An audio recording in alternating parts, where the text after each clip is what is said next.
It's 4 o'clock, the headlines live on 7 News. The high-stakes operation west of Melbourne as a truck is left dangling off a cliff. The latest live. A new twist in the case of an international student who received a slap on the wrist for filming women in toilets.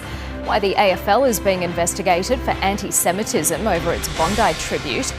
Tap and go put to the test on Melbourne trains, how it fared. We're with Queen Mary on her Australian homecoming. And all the highlights from Hollywood's Night of Nights. Only 7 has your behind-the-scenes pass. This is Melbourne's 4 p.m. news with Karina Carvalho. Good afternoon. First to developing news this hour. The fallout from the SCG tribute to the victims of the Bondi terror attack has intensified. Live to Laura Turner, who's following the story. Laura, the AFL has been referred to the Royal Commission into Anti-Semitism. They have, Karina, and this is a story that has just been gaining attention and momentum over the past few days. Sydney Swan CEO Matthew Pavlich is about to address a media conference in Sydney as we speak. And this is because of that tribute we're seeing on screen from round 1 of the AFL when they made a tribute to the victims of the Bondi terror attack, but never actually mentioned the Jewish community. Now, that has raised the ire of everyone, or a lot of people in the Jewish community, and Gerard Healy as well, who's criticised the Sydney Swans for leaving that specific reference out, saying it intensifies the hurt toward the Jewish community. And because of that, Senator James Paterson is now calling for the AFL to be included in that Royal Commission into anti-Semitism. Here he is. It's bizarre to talk about Australia's worst ever terrorist attack, which targeted the Jewish community. It was on the first night of Hanukkah, and overwhelmingly the victims were Jewish, without acknowledging the fact they were Jewish. And if it's true that they were airbrushed out of the script, then that is just inexcusable, and we must get to the bottom of it.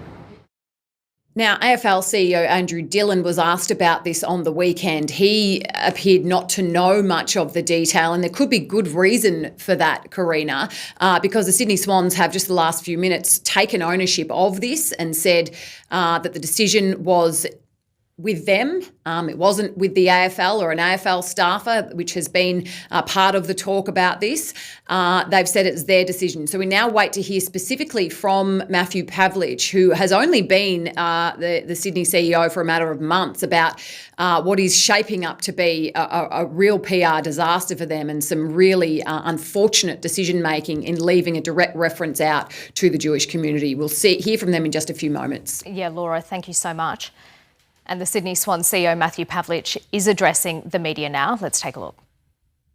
Thanks, Jaddy. Yeah, so as both Andrew and I acknowledged on Saturday night, the focus of last week's Bondi tribute was to honour those impacted by the tragedy and to stand with the Jewish community as we did in December and continue to do so. Whilst we didn't specifically reference the Jewish community in the script, this was in the context of those people that were on the field with us that evening, which included many of the brave first responders, community heroes, and of course those impacted the most, the Jewish community. And it was through that lens in which we finalised the words spoken. We apologised on Saturday night for this, and we do so again today. To be very clear, there was no directive from the AFL to remove reference to the Jewish community in the script, and we've never suggested this was the case. As we publicly stated the day after the Bondi attack, our football club stands with the Jewish community. Over the past week, we've had many positive and proactive discussions and received overwhelmingly positive feedback from the leaders in the Jewish community. Having said that, we are very, very sorry that this issue has overshadowed what was a genuine attempt to show care and compassion towards the Jewish community and to honour those that lost their lives and all people impacted by the December 14 tragedy. Happy to take a few questions. Matt, can you tell us how it's changed in the script? And so that's where we will leave Sydney Swan CEO Matthew Pavlich, who's addressing the media in Sydney after the AFL had been referred to the Anti-Semitism Royal Commission over its Bondi tribute. Back home again, a truck driver has been killed in a shocking crash west of Melbourne. Live now to Ainsley Kosh. Ainsley, he lost control around a tight bend. Yes, Karina. It happened at around 8 this morning near the tiny town of Meredith, just south of Ballarat. Emergency services were called to Slate Quarry Road after receiving reports a truck carrying racehorses had overturned. Intensive care paramedics attempted to treat the driver at the scene, but sadly he couldn't be revived. We have spoken to the transport company and sadly can also confirm 2 of the horses on board died at the scene. The road was closed for several hours as SES units assisted police with the recovery mission. WorkSafe have also been notified.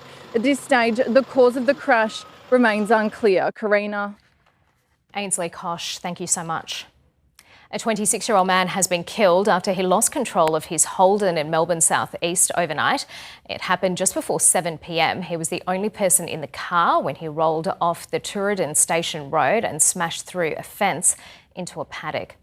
A house fire has sparked multiple emergency calls in Greensboro this afternoon. The thick smoke sparked an escalated response from Fire Rescue Victoria. It took about an hour to bring the blaze under control. Victorian taxpayers will foot a $125 million bill to businesses forced to shut during the COVID pandemic. A class action brought on by more than 1,000 businesses was due to go to trial before it was abruptly adjourned in the Supreme Court last week. Its alleged negligence around the management of hotel quarantine ultimately led to lockdowns that crippled businesses. The federal government says it won't be sending Australian naval vessels in any global mission to reopen the Strait of Hormuz. As National Security Editor Tim Lester reports, Australia is in a tricky diplomatic position. How far will the government go here to assist President Trump's objectives in the Middle East? Well, this morning, a line was drawn. We won't be sending a ship to the Strait of Hormuz. We know how incredibly important that is, but that's not something that we've been asked we're contributing to. But even as the Transport Minister made clear that limit, the President was winding up pressure on allies. He wants their navies to help reopen the channel where Iran is choking off oil and gas exports. It'd be interesting to see what country would help us with a very small endeavour, which is just keeping the strait open. Of course, if a request is made by the United States, we should very carefully consider it against our national interest and the availability of suitable naval vessels. For now, the government has its hands full dealing with the effects from the Middle East's oil blockage. We now have 37 days reserve of petrol and 30 days reserve of diesel. This is going to smack us between the eyes, and there's been no plan. The Albanese government has eased fuel standards and lowered stockpile limits, allowing the release of about 6 days of petrol and 5 days of diesel. We just have towns with no fuel, Murray, and it's... Barnaby, you agreed to store our fuel in Texas when you were the Deputy Prime Minister. Murray, you agreed to have 4 refineries closed. As well, the government says there is no short-term threat to aviation fuel supplies.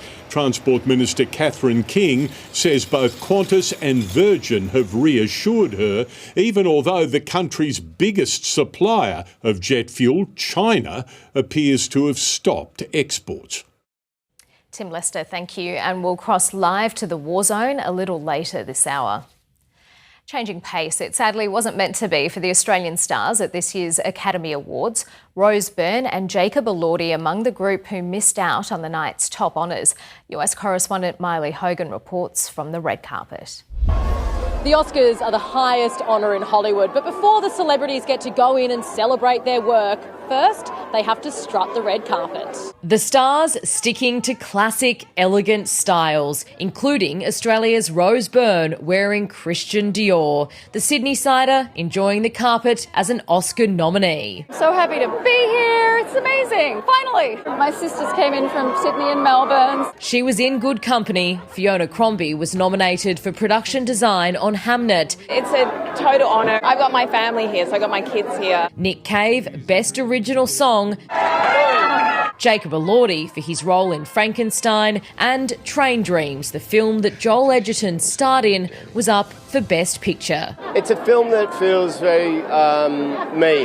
When I read the novella, I connected with it, felt like it was the right thing for me to do. It is the awards that attracts the biggest A-listers in town, and the red carpet is a chance to show off their style. The show before the show. Inside, during the ceremony, sadly, it wasn't Australia's night. Rose Byrne lost to Jessie Buckley, who took home the award for Best Actress for her role in Hamnet. Thank you so much. Best Actor, Michael B. Jordan in Sinners. And the award of the night, Best Picture, went to one battle after another. Cheers, thank you very much. Now that the show is over, the stars get to take their awards and go and celebrate at the after parties. Miley, thank you.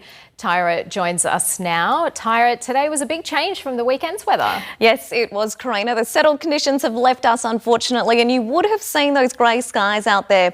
And the temperature has been very slow to rise too throughout the day. In fact, it's been a few degrees below our March average of 24 degrees. This is thanks to a mixture of lots of cloud, patchy light rain and some chilly southerlies out there. So a lot cooler for this time of the year. Today's showers are set to stick around tomorrow too before the sunshine does return midweek. I have all of those details for you in the forecast a little later after sport. Karina? Thanks so much, Tyra. Well, still to come here on 7's Afternoon News, the ram raid crackdown, the harsh new penalty that rivals manslaughter. Also ahead, we're on tour with Queen Mary, next stop Melbourne. And later, Victoria's best hot cross buns revealed. You're watching 7's Afternoon News on this Monday afternoon. We're back soon.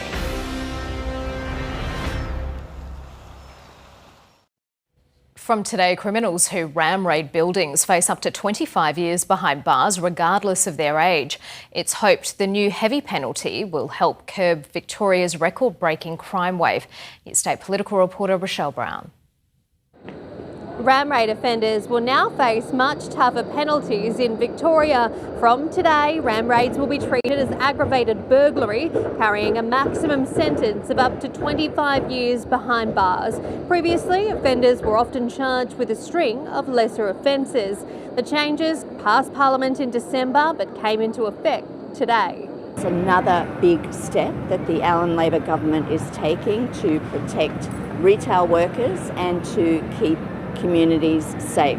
It is violent, it is dangerous, and it is highly traumatising. Previously, police would lay charges that might be for burglary, for assault, for a driving offence.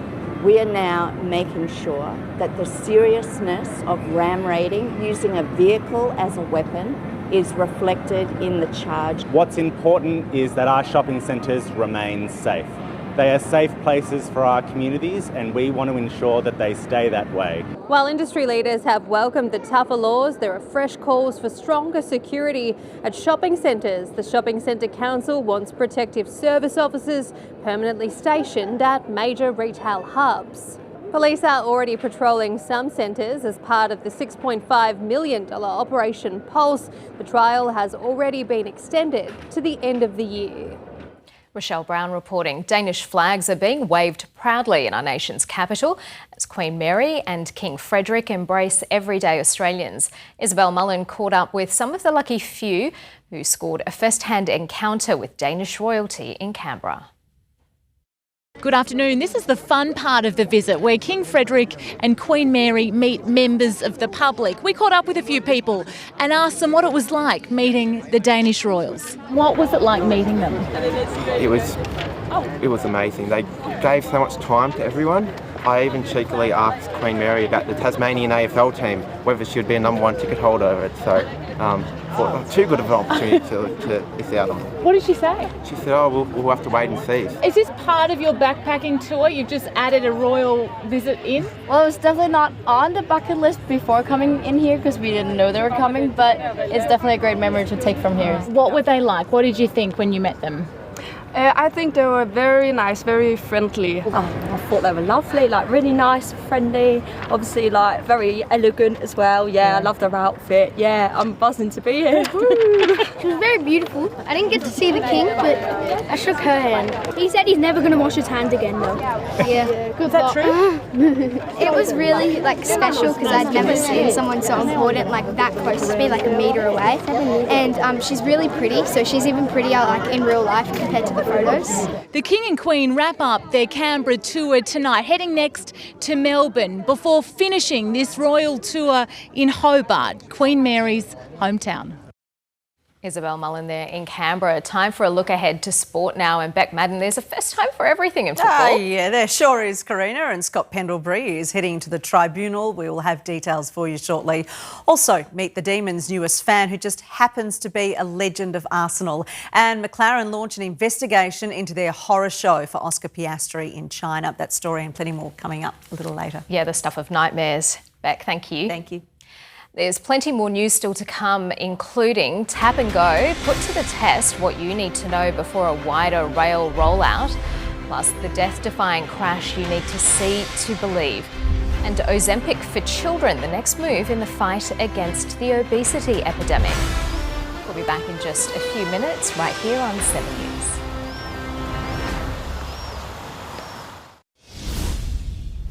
Developing now on 7 News, it's been a marathon mission to right a truck left dangling off the side of a cliff in the regional town of Meredith. The truckie lost control at a bend and died when his rig rolled. A crane has removed the wreck, revealing the damage left behind. Ticketless travel has finally begun for commuters on selected Melbourne train lines. From today, passengers can tap on and off trains using debit or credit cards. Jordan Quinn has the details. Good afternoon. Well, it is the start of a long-awaited era for commuters across Victoria who won't have to use their MyKey cards anymore as part of a trial. On the Craigieburn, Upfield, Seymour and Ballarat train lines from today, travellers will be able to tap on and off with their credit or debit card on their phone or smartwatch. It's a lot easier than MyKey. Don't even have to think about taking it in the morning. I think it's a lot more easier because I always pick up my MyKey. I think it's pretty good. Very easy to use. But there was a bit of confusion this morning. Some commuters tried to pay but were met with an error. Only these branded machines will work, not ideal for those in a rush. Probably a bit confusing for them if they're in a rush. We're monitoring the taps at each station. If we get loads that start to exceed the number of gates, we may look to open some other gates. Those readers are set aside to allow those who want to participate in that public trial and who are eligible to do so to use those gates. While also, though, making sure that there's sort of dedicated pathways too for those who may just want to get through. There will be arrangements for those with a balance on their MyKey cards to be able to get that refunded. The trial will run until the end of next month. Then in May, the technology is expected to be rolled out across the entire rail network. Buses and trams will follow, but the timeline all depends on whether the new ticketless system is successful. Now it's time to go around the world in 80 seconds. Headlining today, a crash that has to be seen to be believed. A warning, it's shocking, but the women are recovering. We begin with this death-defying crash in New York. An out-of-control taxi slamming into two women as they stood on the sidewalk. Both were sent flying, but miraculously are expected to be okay. The taxi driver and two passengers were also taken to hospital. Staying in the US, and much of the country has been battered by a wild winter storm. Blizzard warnings are stretching through 7 states. Parts have seen a dumping of more than 0.5 metre of snow, causing chaos on icy roads. Texas has been swamped by a massive dust storm, and in Hawaii, intense rain has caused flash flooding and landslides. To London, where Prince William has shared a touching tribute to his mum to mark Mother's Day in the UK. The royal posting this never-before-seen photo of Princess Diana sitting in a field full of wildflowers with her then 2-year-old William. Mexico has written itself into the Guinness Book of Records with the world's largest ever soccer lesson. 9,500 players laced up their boots. The stunt comes ahead of the World Cup, which kicks off in June. And finally, back to Hollywood, where famous names with unfamiliar faces have taken to the Oscars red carpet.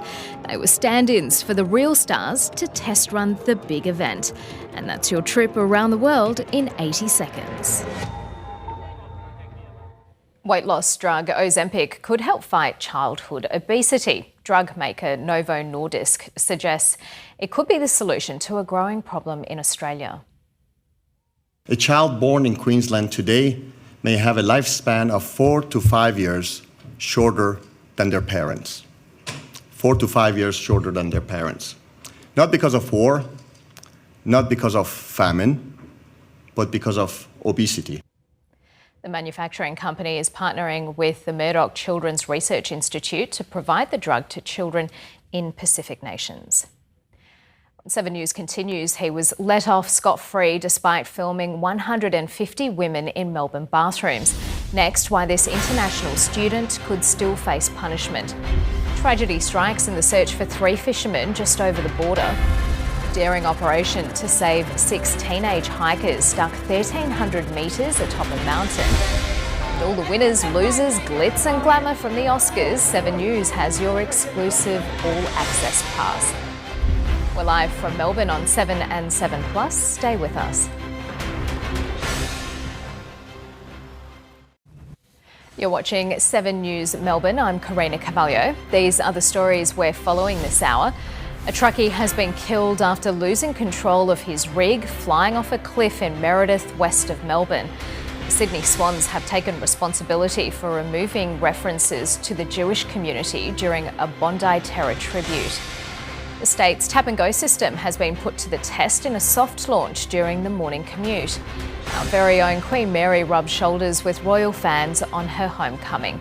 And our Australian Oscar hopes snubbed as Hollywood's best and brightest are honoured. We'll have a full wrap in just a moment.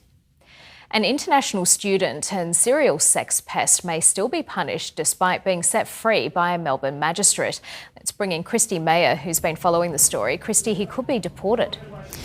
Karina, this case has the eyes of the world on it. More than 90 million people have viewed our last update.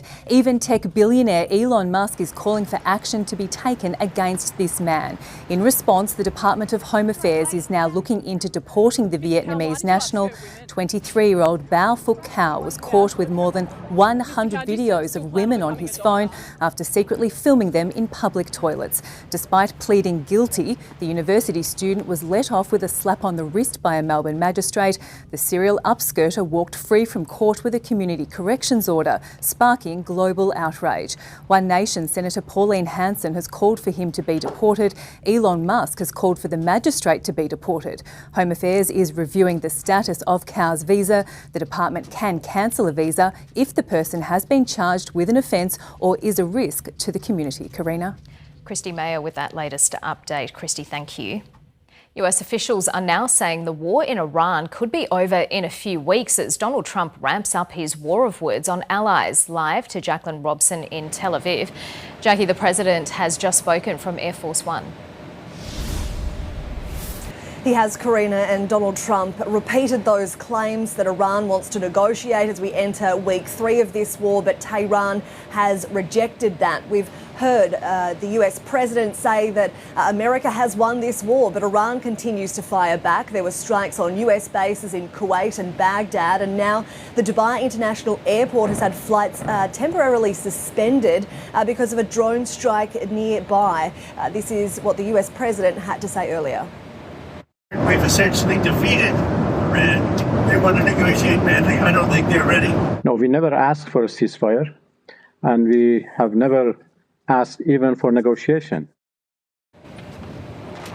Donald Trump has also upped his rhetoric on allies helping in the besieged Strait of Hormuz. The US president had hoped countries like Japan, China, South Korea, France and the UK would send warships to escort vessels through those Iranian attacks, but France has rejected it. The UK is discussing it, and Japan is now waiting to respond appropriately. All of this frustrating Donald Trump. Whether we get support or not, but I can say this, and I said it to them, we will remember. Questions still remain over where Iran's supreme leader actually is. We haven't seen Moshtaba Khamenei in public yet.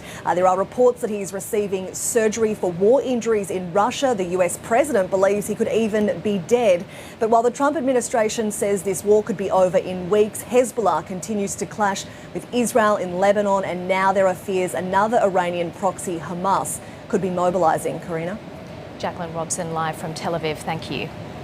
Meanwhile, the captain of the Iranian women's football team is the latest player to withdraw her bid for asylum in Australia. Zara Gambari left the country just before midnight, joining her teammates in Malaysia, where they're waiting to return to Iran. 7 players and support staff were granted humanitarian visas last week over fears their lives would be at risk upon their return to their war-torn country. Just 2 women from the original group of 7 remain in Queensland. Looking now to what's making headlines around the nation, a frantic search for 3 fishermen missing off the coast of South Australia has ended in tragedy. The men from New South Wales were found dead off the Limestone coast. Locals say the trio was warned not to take the boat out because of treacherous conditions, including swells up to 3 metres. 6 teenagers have been rescued from a Queensland mountain almost 20 hours after becoming lost at the summit. One by one, they were winched to safety from Mount Barney in a major aerial rescue operation.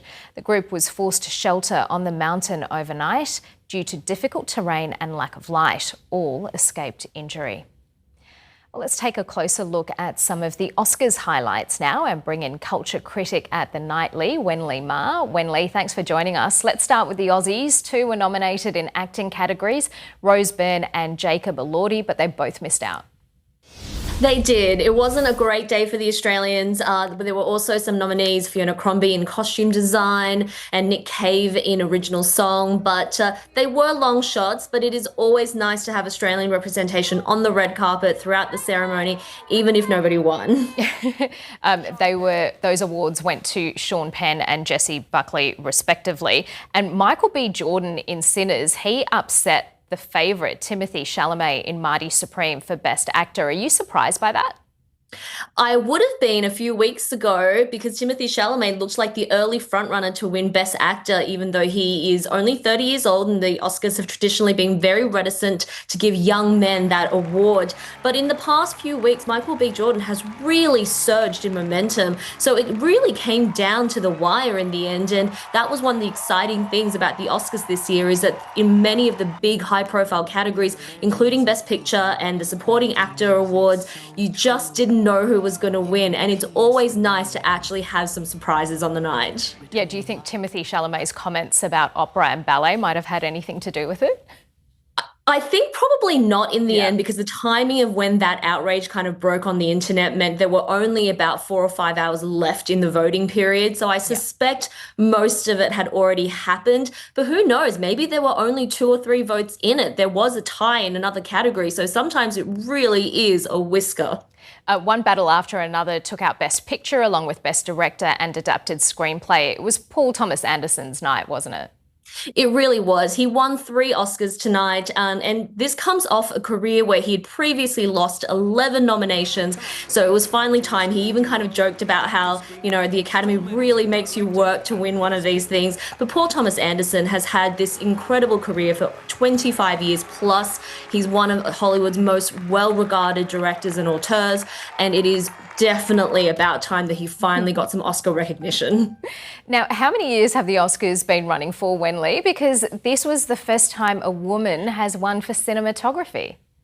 98 years, and Autumn Darragh Akapal, who is actually married to an Australian, won for cinematography, the first woman ever. She's actually only the 4th woman ever to be nominated, and the first one, Rachel Morrison, was only nominated about 8 years ago. So it's about time, and it really is a thing where you're still getting a lot of these historic firsts at the Oscars, which kind of tells you that for decades upon decades upon decades, there was really mostly one group of people winning. Yeah, and she gave a pretty great acceptance speech too. It wouldn't be the Oscars without some controversy. How do you think host Conan O'Brien handled the night? I love Conan, and sometimes his humour is very literal, and you know what, honestly, the lamer his jokes are, the more I am laughing. That probably says more about me than him. I thought he did a generally okay job. There were some awkward moments. You know, there's always that, oh God, are they not going to let them finish their speech, and they played them off early. Conan also kind of handled the tone of the fact that there is a lot of political influence going on at the moment in American media, and, you know, there can and got in a few zingers shot off at the current administration. But generally, I think Conan was Conan. He was kind of goofy, and I wouldn't be surprised if they brought him back on again. Yeah, I love Conan too. That Casablanca skit was very good. Wenli Ma, thank you so much. Thank you. Sport is next with Rebecca Maddern, including the sporting royalty that hit the MCG to try his luck with an Aussie rules football. Plus the country's best hot cross buns revealed, and they're within reach. This is The View from Middle Brighton Pier. Wherever you are, you're watching 7's Afternoon News. Back soon.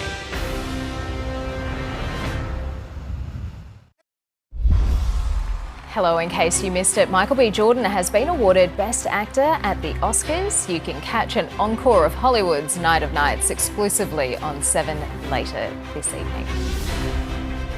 Beck Maddern is here now with the Day Sport. And Beck, you've got an update from Pies HQ. Well, the Magpies are headed to the tribunal tomorrow night after they decided to challenge Scott Pendlebury's one-game suspension. The Pies chant was charged with rough conduct for his bump on Adelaide defender Josh Worrell. It's the first time in his 427-game career he's facing the tribunal, the longest ever stint in the AFL. Meanwhile, the Swans have been dealt a huge blow with star midfielder Errol Golden headed for surgery later this week on his shoulder. It's expected to sideline him for 4 months, meaning he'll return just in time for finals. We'll have more on that story tonight at 6. The Demons are celebrating their winning start to the season, and they had some star power in the stands watching them defeat the Saints. Arsenal great Theo Walcott was on hand, and Xander Maguire caught up with him earlier today. Well, the Premier League trophy has made its way all around the world here to the MCG, and I'm joined by one of the Premier League's finest across the years. Theo, you're at the game yesterday. What did you make of Australian rules football? I reckon I'll be able to sprint past all of them, I'm telling you. No, honestly, it was, do you know what? It was just fun. It was really fun. A lot of bodies. There was a lot going on.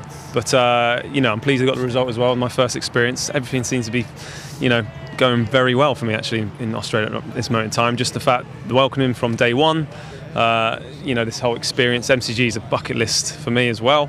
Incredible atmosphere. Of course, you were one of the fastest Premier League players of all time. You're standing next to one of the AFL's quickest. Was there something that he did yesterday that impressed you, or anything on field that you thought, wow, that's impressive? I'm impressed that he's still moving today because, honestly, the work rate I was saying to you earlier, like the amount of time you have to play as well and to be always on it. You can never switch off in any sport. However, you need to be relentless, and it's their first game this season as well. The fitness levels, I'm sure you must have been breathing at times. However, you wouldn't tell, but you can motor. Definitely motor. Appreciate it. CJ, a quick word on Theo's footy skills. He got a nice drop punt spiral going on there before. He's got it down pat. He's a soccer background, but he was very quick to get the hang of it, which is very cool to see.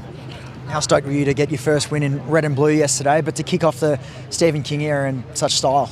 Oh man, I was very rapt yesterday. As a first game for the colours, and I know the team played really well. I felt like it's a new era for us. We're just going week by week at the moment. There's special things going to happen, but I feel like it's a new home for me, and I'm very excited for the future. Good on you. Thanks, guys. Appreciate it. Almost finals-like at the MCG yesterday. Bit of fallout on the Saints side, a couple of injuries. We'll have more on that later. Great chat. Thank you so much, Xander. Well, McLaren has launched an investigation into engine supplier Mercedes following Team Papaya's double disaster. Oscar Piastri and world champion teammate Lando Norris were both unable to make it to the start line at the Chinese Grand Prix in Shanghai. The McLaren duo's cars suffered terminal electrical faults. Have issues, but we don't fully know any more than that at this point. So, obviously disappointing. Rubbing salt into the wound, Mercedes' Kimi Antonelli won his first career race ahead of teammate George Russell and Ferrari's Lewis Hamilton. Matilda's star Steph Catley and Hayley Rasso are available for tomorrow night's Asian Cup semi-final against China in Perth. Both have passed concussion tests after head knocks in the group stage. They've cleared all the relative protocols and are in the squad for tomorrow night. Yep. What sort of chance are they of playing? Wait and see. The winner advances to the final here in Sydney at Stadium Australia on Saturday night. Manchester United boosted their hopes of a top four finish in the Premier League with a crucial 3-1 win over Aston Villa. And in! It's Sesko off the bench to score for Manchester United. Lots of people asking a lot of questions at McLaren, I'd say, over that F1 disaster. Yeah, I think there are going to be a lot of answers Well, that are they were needed. talking about electrical faults across the board at the start of the season, and they've just really hit McLaren, so we'll see. It was nice to see Kimi Antonelli's reaction as well when he won. It was a good one. Thanks so much, Beck. Pleasure. Now to a sweet victory for a bakery in Melbourne's north. The Whittlesea store has taken out the national title for Australia's best hot cross bun, judged by Baking Australia. The award-winning recipe beat bakers from across the country, and it's not their first success. The same bakery also claimed Australia's best sausage roll last year. Across Victoria, you're watching 7 News. Coming up, the baby boom for one of Australia's rarest marsupials. And Tyra's back with your latest weather details. Tonight on 7 News, fuel relief's here. 7 News are helping with a 20k fuel giveaway. We're giving you a chance to win a $250 gift card every night all week. Welcome back. Jessie Buckley has taken out Best Actress at the Oscars for her role in Hamnet. You can catch an encore of Hollywood's Night of Nights exclusively on 7 tonight. Now for a look ahead to our next major bulletin with Peter Mitchell. Mitch, what's the team working on? Hello to you, Karina. Well, there's a new tool in the arsenal of car thieves. And tonight we look at the rise of key cloning devices. We'll tell you which cars are being targeted the most and the Melbourne suburbs most at risk. Also in the news, extreme body modifications are taking the internet by storm. And it's not just your daughters you need to be worried about, but your sons too. The tough conversations facing parents. Price cuts flagged for weight loss jabs, the push to make your boss cover the cost. How you can fill up for free as the price of petrol skyrockets. That's only on 7 News. And as you were saying, Karina, all the winners from this year's Academy Awards, from the red carpet to the screen. We'll have more special coverage of the Oscars. It's all coming up right after the chase. Thanks so much, Mitch. Thank you. Now to a baby boom for one of Australia's rarest animals. 12 mountain pygmy possums have been born at Healesville Sanctuary. 3 mums produced litters of 4 as part of a breeding program for the critically endangered species. Zookeepers are only now seeing the joeys up close after months watching them on CCTV. Fewer than 2,000 remain in the wild. Ullaro's been turned into a water wonderland. The heart of the Red Centre has copped more than 70 millimetres of rain in the past 24 hours, transforming parts of the rock into waterfalls. It's a treat for visitors. The site's so rare, those who witness it brag of joining the 1% club. Tyra Stowers is back, and Tyra, it felt a lot cooler today. Hello again, Karina. It certainly did. It's really struggled to warm up thanks to a combination of all of that cloud, light rain and cool southerly winds out there. You can see here showers settled in late this morning, but we haven't had a whole lot of rainfall actually reach the ground. Laverton saw the most of it so far, and it's looking like we will see light rain over the city in the next few hours or so. 17 was the top there in Geelong. Further out, thunderstorms fired up this afternoon in the northeast. No big totals out of this system as of yet, though. Only between 2 to 5 millimetres. And if you're in the north and the east of Victoria, well, you could still see some more rain this evening. Wodonga has reached 31 degrees so far.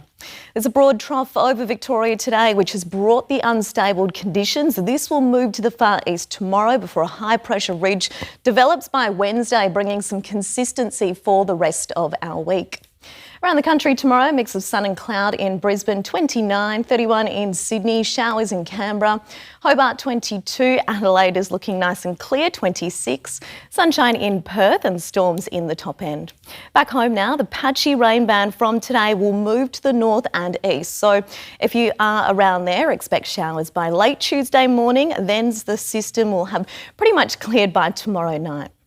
Showers in the morning, but this should clear by the afternoon and only very light, cloudy for the most part.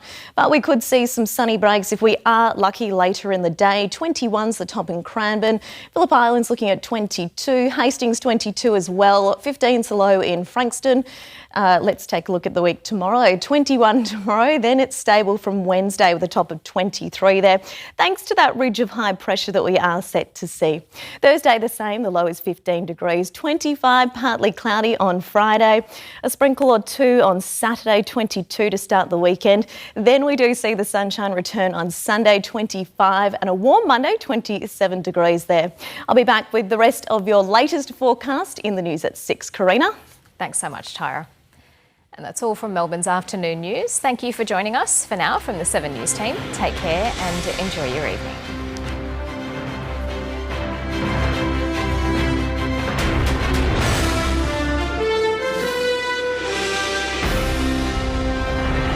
The 7 News app will give you the news you want. Download now.